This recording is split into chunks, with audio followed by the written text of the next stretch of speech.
Let's have a walk and talk, shall we? It's been a while. So, more and more these days, more mainstream pundits and YouTubers scientists are speaking about the illusion of life.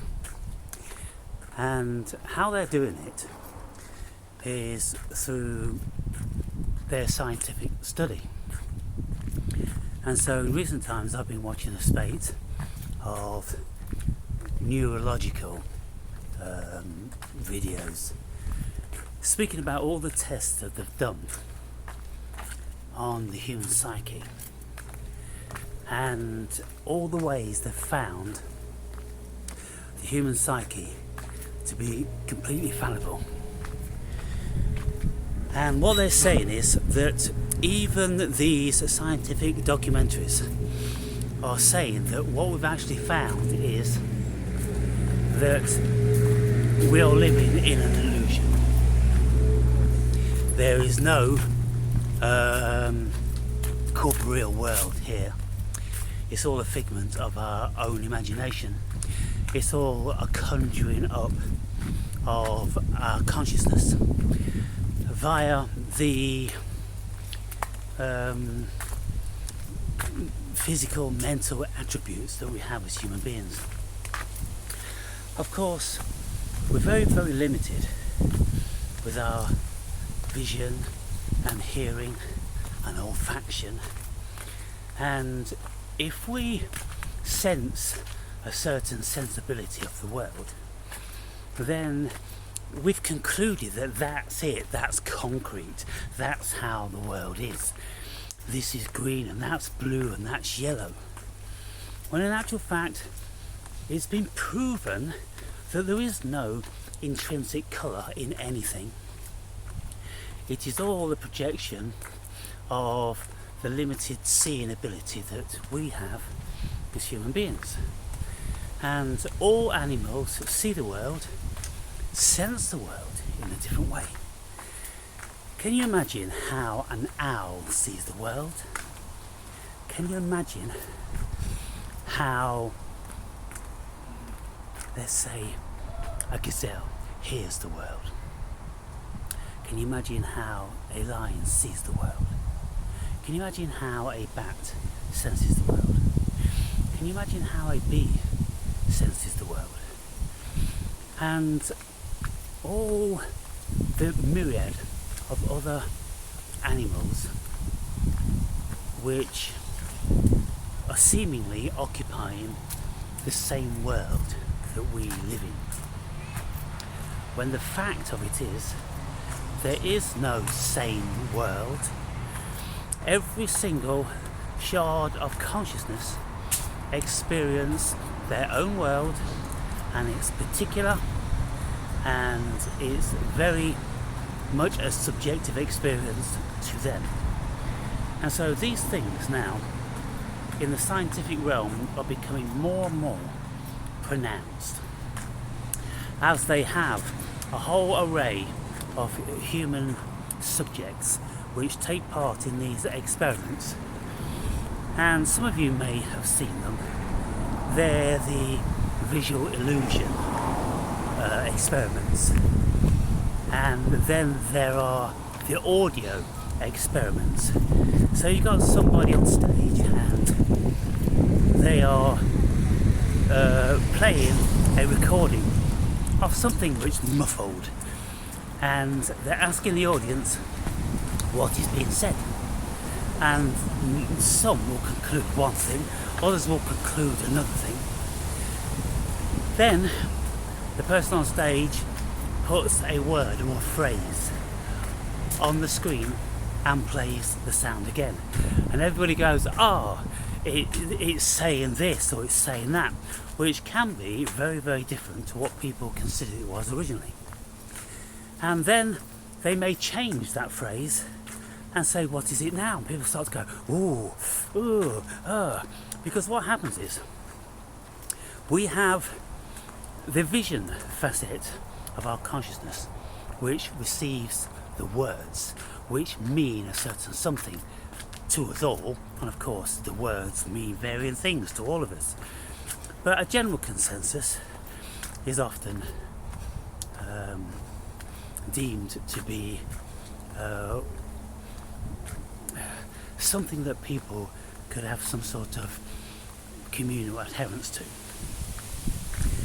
And so the scientists say, well, what you're actually hearing isn't what you think it is.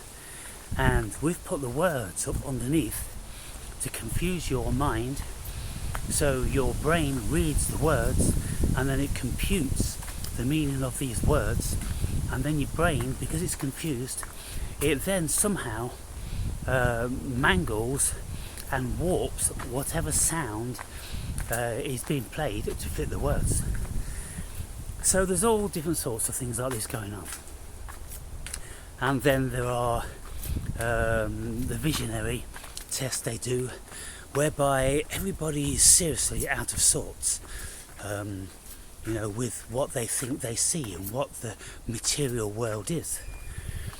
And in recent times, there was this thing that went viral on the internet.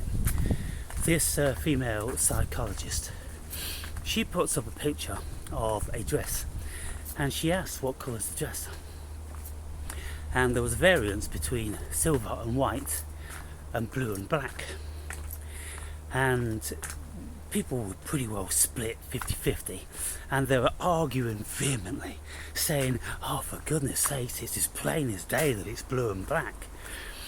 Well, in actual fact, the dress was blue and black, but it looked very, very silver and white because it was on a varying background. And so what these psychologists do is they put a certain colour on a certain coloured background, which confuses the vision. And so lots of people get confused about what actual colour it is.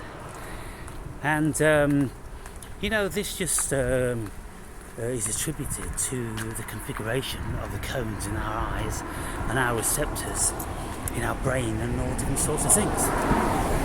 But when I looked at this dress, it looked very much silver and white to me, and I couldn't see the blue and the blackness of it at all until it was on the same dress that was on a different background. Now, what the psychologist was doing, having two backgrounds, and the dress is on one background, and then they move the same dress over onto another background, and then seemingly by magic it changes colour. Well, in actual fact, our brains reconfigure the images that we saw.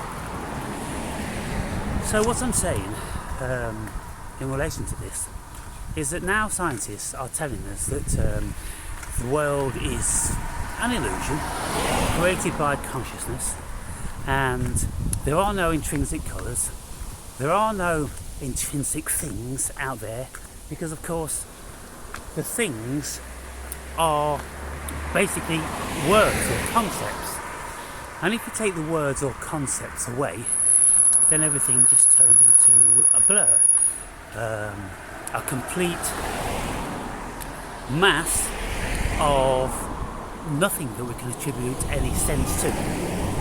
And I often speak about saying, look, if you have an alien that came to this planet from a very, very different dimension, with the visual and sensory experience are very, very different, then they'd come to this earth, and if they were asked what do they see, they'll say pss, and they would kind of try and relate it to any memory of anything that they've ever seen before in their world.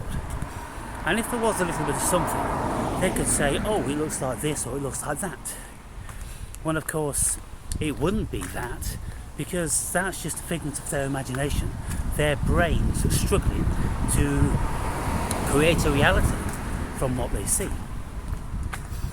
And if, for instance, we take away the concept of colours, then everything around is black and white, isn't it?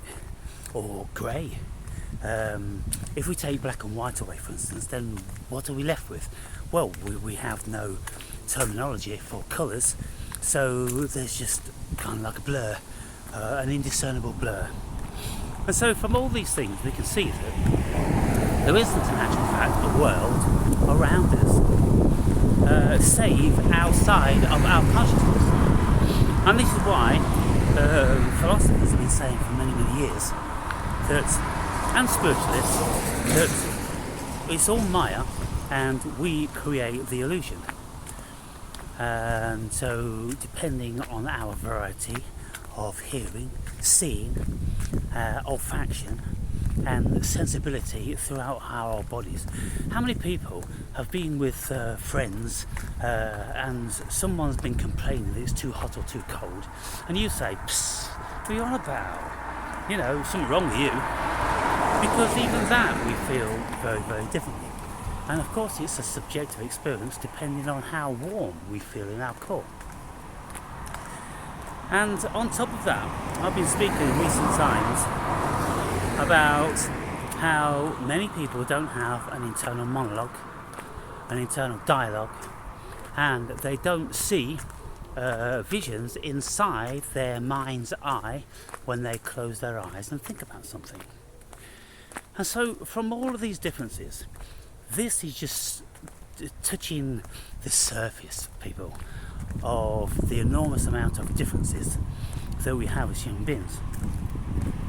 And so that's why that we are always at loggerheads with each other, because we don't realise yet how variant the human being's perception is. And we think, "Oh, you're crazy. Oh, this guy's crazy." And I wonder how many people have considered that I'm delusional or I'm crazy because I've been speaking about certain psychological, phenomenological, spiritual experiences, which, of course, millions of people have had and, written about throughout, the history of man. And I'm reading this book at the moment in time, Madame Helena Petrovna Blavatsky, and she was a medium and a mystic and an intellectual, and from the late 1700s, and she compiled all these books, some of which you will remember from watching the videos before. Isis Unveiled, The Secret Doctrine. She compiled massive amounts of information pertaining to phenomenology. There you go. Get there in the end. Phenomenology. Because this dimension that we are existing in is a very, very, very peculiar, very differentiated, depending on the levels of perception and levels of consciousness. Some people are much more in tune with phenomenological facets of the world, spirits and those sort of things, seeing auras, and their powers of intuition are very, very powerful. And there's a great difference, but these sort of people, of course, they're becoming less and less the more we get indoctrinated and the more our spirits are crushed and squeezed out of us. And this is why it's so important to give a portion of your day, every day, to meditation, so you can try to offset the poison which we've all received, been drip fed throughout all of our lives. We've got to peel back the layers of the onion to find the true essence of our natural selves. And when we do this, then we get more perceptive. And I've been saying for many years now how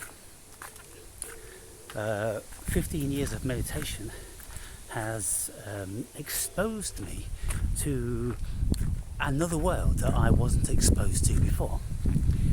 And it's a high state of consciousness, it's a broader state of consciousness, there is a vast amount of clarity on many things.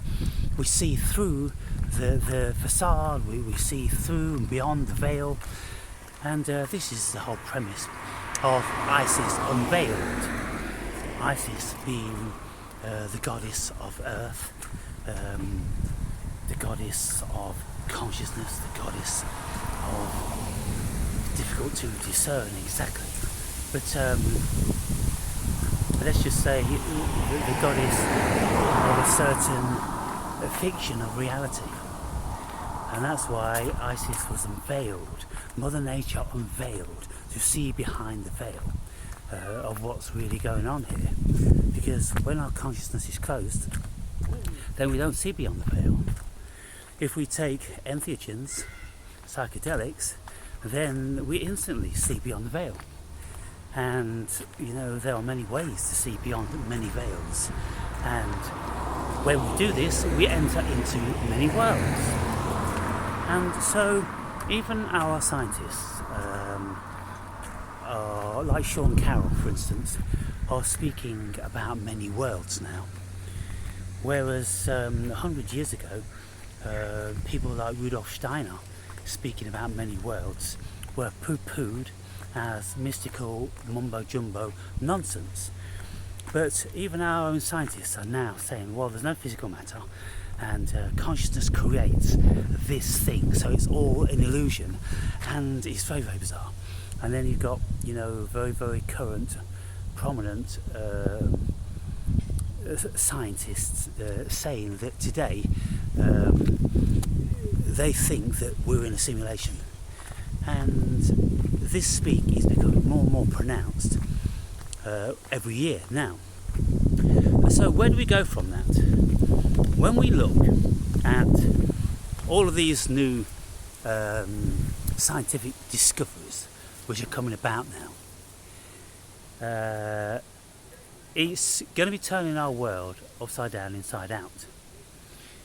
We'll all be aware that in the last 10-20 years the world has become a very peculiar place, whereby we can't believe anything, and we can't believe our senses. We most certainly can't believe anything that anybody tells us online. And I don't know whether some of you are aware, but there's this thing now about these latex masks, and people are speculating that there's many Joe Bidens, and if you look at the photos then you'll see many different varieties of face. And then on one video you can actually see Biden walking through a crowd, and then he scratches his neck, and the skin on his neck ruches up momentarily, and then freeze up. And so there was this woman, and I don't know what position she held, but she went to see one of the presidents of the United States, and I think it may have been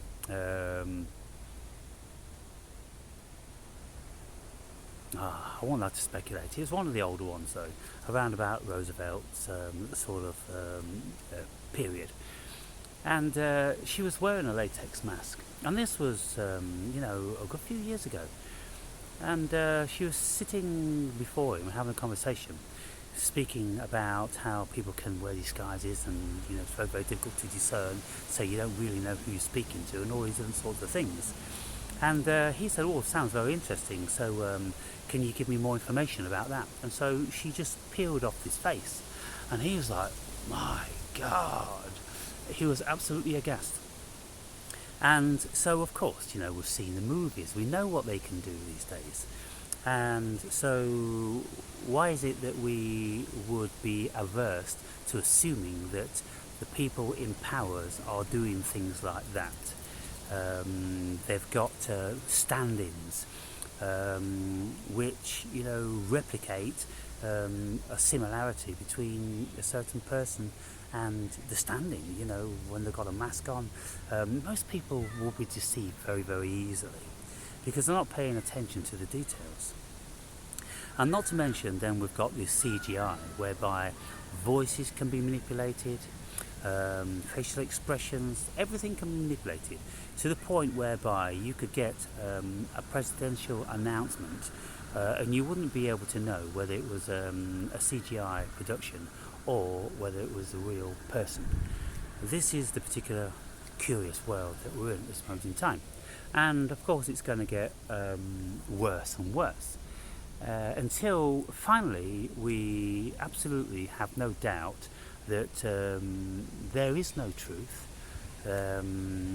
Everything is a lie and a fiction and a creation of consciousness. And there's lots of it that's malevolent.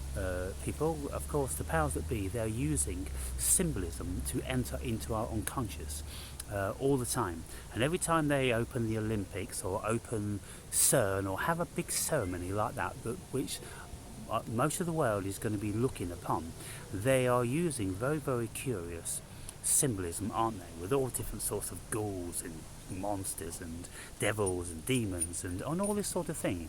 It's all mythology to enter into the unconscious of the human race. And of course they do it with symbolism, because that way they don't have the language barrier.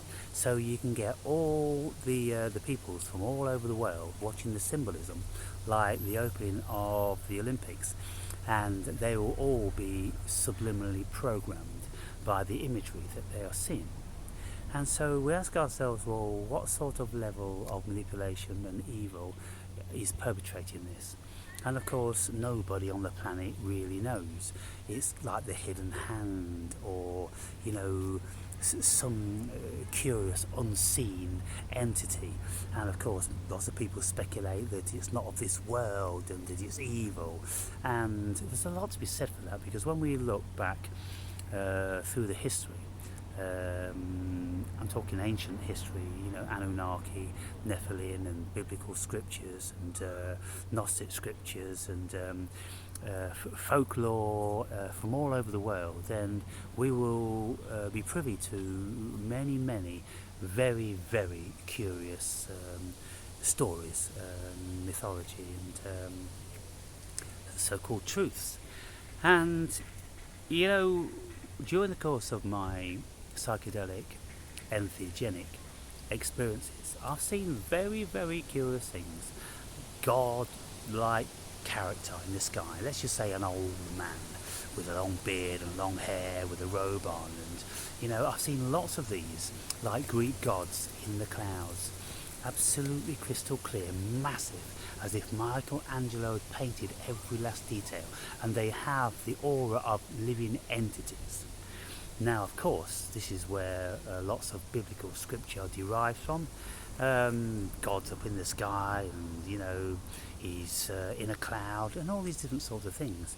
And so anybody that's familiar with entheogens and the very, very peculiar states of consciousness that we can enter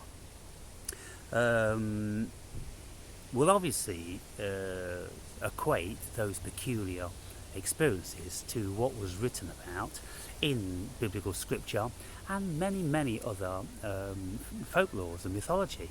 When we look at Roman mythology with all the gods, Zeus and Apollo, and all those variety of characters, then they had this thing going down in Eleusis in Greece for about 300 years, where it is heavily speculated they're taking something called soma. They've not worked out what it was. They don't know whether it could be ergot, which is a mould which is born on wheat. It's like LSD, gets people high. So they mix this with wine and varying other things, and they used to have these gatherings, and it went on for 300 years, people. So there's something very, very powerful. And so can you imagine out of that what came from all the visions that people were seeing collectively? and all of the information they had about the world. And so we can imagine that their consciousness expanded exponentially, and then they started to look at the world in a very, very different way. They looked at the masses as the uninitiated, and so they just decided that they're going to manipulate them via whatever technology they had at the time, propaganda. And now we've got all different sorts of levels of technology. Well, the average human being doesn't stand a chance.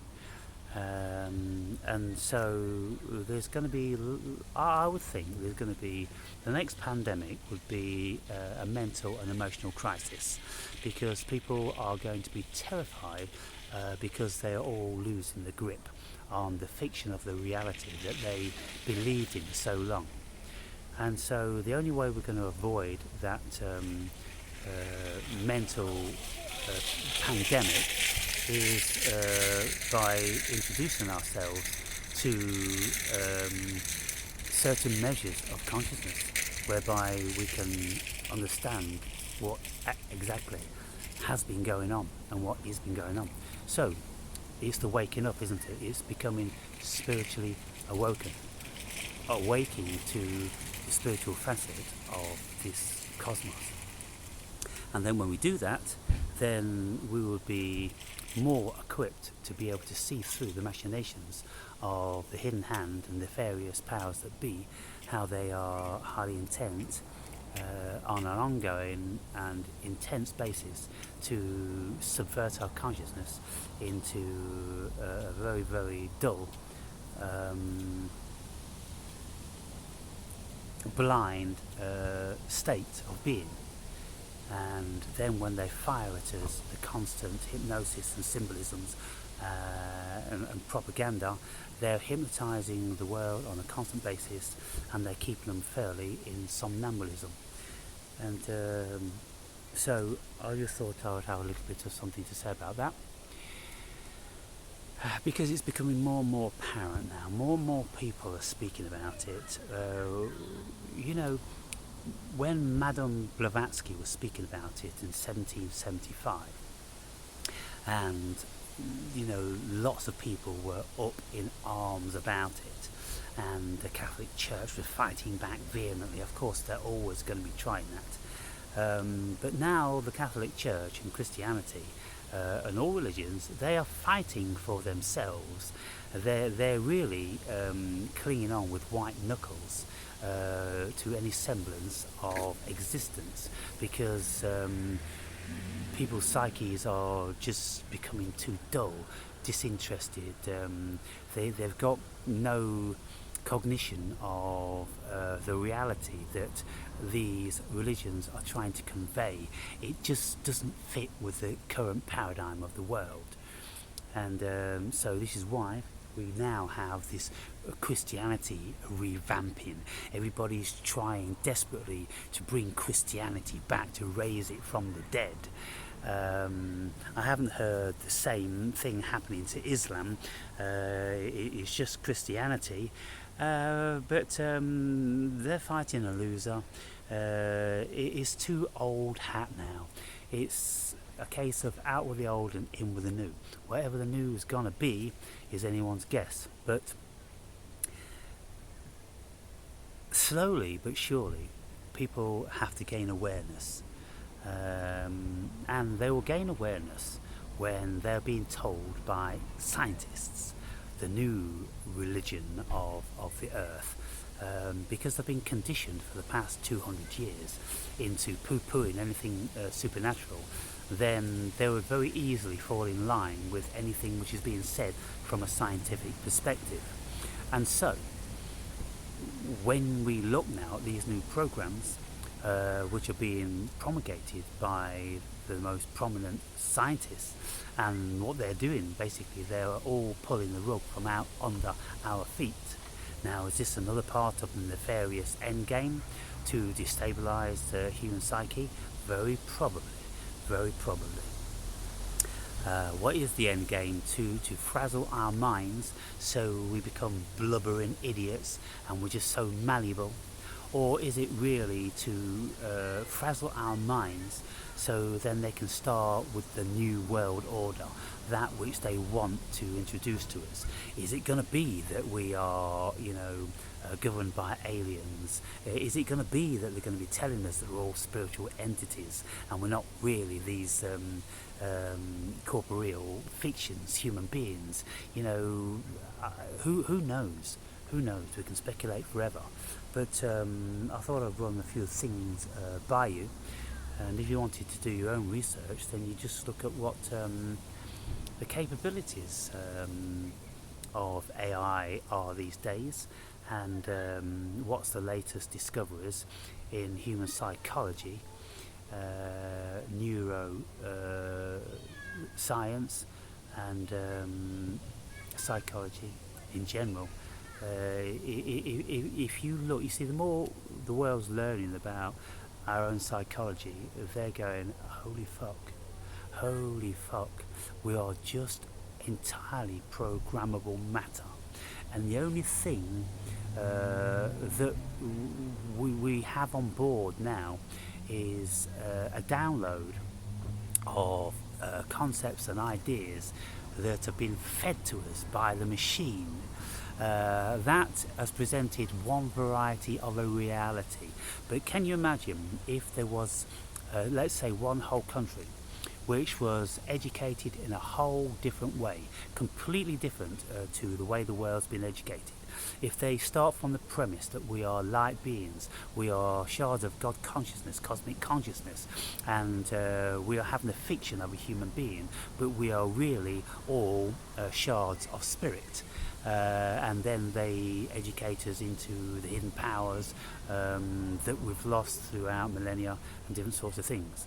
Well, there'd be a very, very different variety of human being on the world, wouldn't there? Probably much like there were many, many years ago.